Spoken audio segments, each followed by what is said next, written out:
Magandang araw mga kapatid. Update muna tayo mula dito sa Malacanang.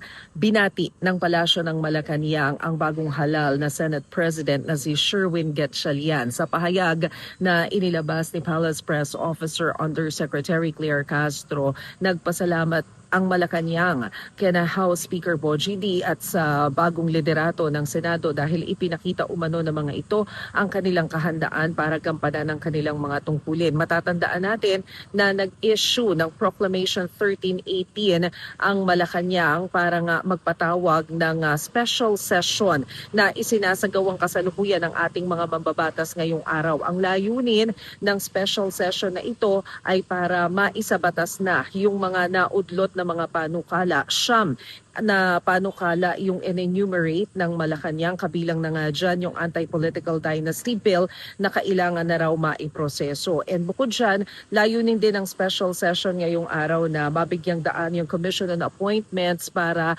maasikaso na yung mga pending appointments, kabilang na yung ilang mga kalihim ng gabinete, mga militar at foreign service personnel. Ngayong araw ay inaasahan na patungo na itong si Pangulong Bongbong Marcos sa Russia para tumalo naman sa ASEAN Commemorative o ASEAN-Russia Commemorative Summit. Ito raw ang unang pagkakataon na tutungtong ang Pangulo sa Russian soil at inaasahan na magkakaroon sila ng bilateral meeting ni Russian President Vladimir Putin. Siya ay tutungo sa Russia hindi lamang bilang head of state ng Pilipinas kundi bilang chair din ng ASEAN. Inaasahan na matatalakay nila rito yung mga issues on securities, economic trade at iba pa. Habang mananatili sa Russia, si Pangulong Bongbong Marcos ay tatayo naman bilang caretakers ng pamahalaan sina Executive Secretary Ralph Recto, Agrarian Reform Secretary Estrella at Labor Secretary Tolentino. At yan muna ang pinakahuling balita mula dito sa Malacanang. Ako po si Maricel Halili. Magandang araw.